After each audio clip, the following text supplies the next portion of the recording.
ہم پر ایک اعتراض یہ بھی ہوتا ہے کہ شیعہ دیر سے روزہ افطار کرتے ہیں، تو آئیے دیکھتے ہیں کہ قرآن حکیم میں اللہ سبحانہ و تعالیٰ نے روزہ افطار کرنے کا کیا وقت بتایا ہے۔ سورہ بقرہ کی آیت 187 میں ارشاد باری تعالیٰ ہے ثم اتموا الصیام الی اللیل، اور روزہ مکمل کرو رات ہونے تک، یعنی جب رات کا اندھیرا چھا جائے، جب رات داخل ہو جائے اس وقت روزہ افطار کرنا ہے۔ یعنی روزہ مکمل ہونے کا تعلق سورج ڈوبنے سن سیٹ سے نہیں ہے، بلکہ رات کا اندھیرا ہونے سے ہے، اور دنیا کی کوئی سائنس اور کوئی عقل یہ ثابت نہیں کرتی کہ فقط سورج ڈوبنے پر رات کا اندھیرا ہو جاتا ہے۔ اب یہ لیل کون سا وقت ہے جس کو قرآن بیان کر رہا ہے؟ یہ بہت اہم مسئلہ ہے، کیونکہ اگر قرآن کے بتائے ہوئے وقت سے پہلے آپ نے روزہ کھولا تو یاد رکھیے روزہ باطل ہو جائے گا۔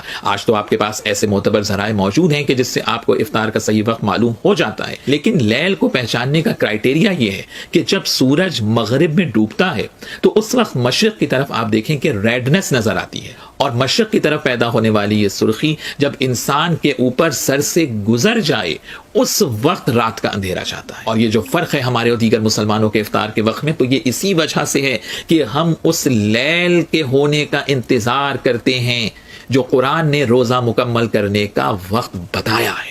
یہ بھی یاد رکھیے کہ جو روزہ افطار کرنے کا وقت ہے یہی مغرب کا بھی اول وقت ہے۔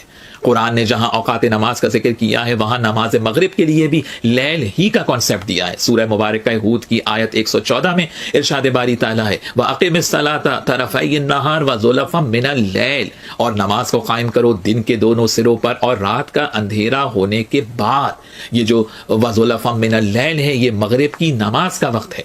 تو اب مغرب کی نماز کا وقت اور افطار کا وقت یہ دو الگ الگ وقت نہیں ہیں، یہ ذہن میں رکھنے کی ضرورت ہے۔ یعنی اول مغرب کا وقت بھی رات کا داخل ہونا ہے، اور افطار کا وقت بھی یہی ہے کہ جب رات کا اندھیرا چھا جائے، اور ان دونوں کو قرآن نے لفظ لیل سے بیان کیا ہے۔ افطار کے وقت کا ذکر سورہ بقرہ کی آیت 187 میں ہے، اور وقت اول نماز مغرب کا ذکر سورہ ہود کی آیت 114 کے اندر موجود ہے۔ اب نماز مغرب اور افطار دونوں کا جب وقت ایک ہی ہے تو اب پہلے کون سا کام کریں؟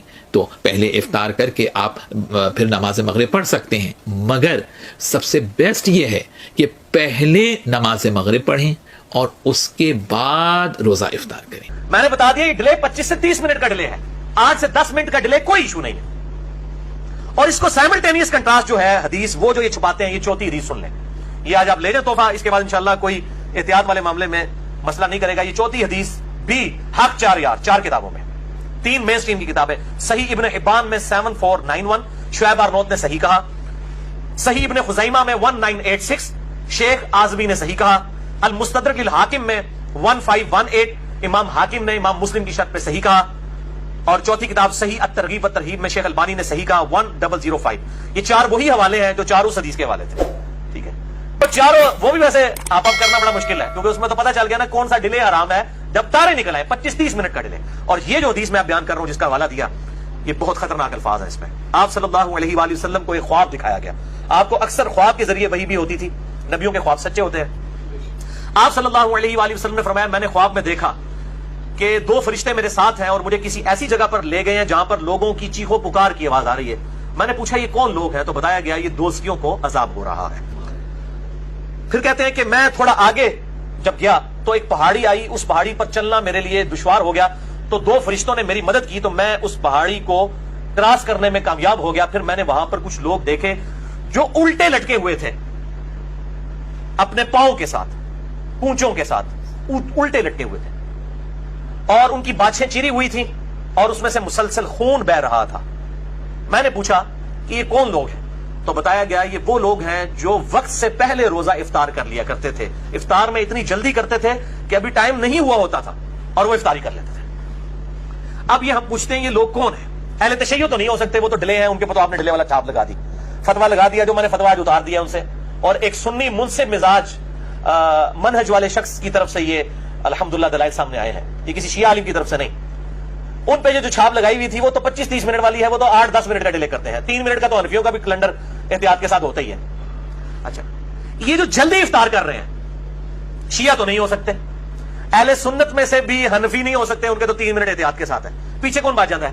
ہم یہ پوچھتے ہیں یہ کون لوگ ہیں جو روزہ جلدی افطار کرنے کی وجہ سے جن کو قیامت والے دن عذاب ہوگا؟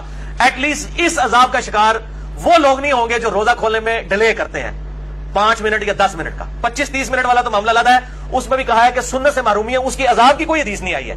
اس کے اوپر عذاب کی حدیث آئی ہے کہ جو جلدی افطار کرتے ہیں ان کو الٹا لٹکا کے عذاب دیا گیا, ان کی بانچیں چری ہوئی ہیں. ہم یہ اب علماء سے ہی پوچھتے ہیں, علماء سے پوچھ کے چلتے ہیں کہ یہ ہمیں بتائیں یہ لوگ کون ہوں گے, یہ کس فرقے سے ہوں گے.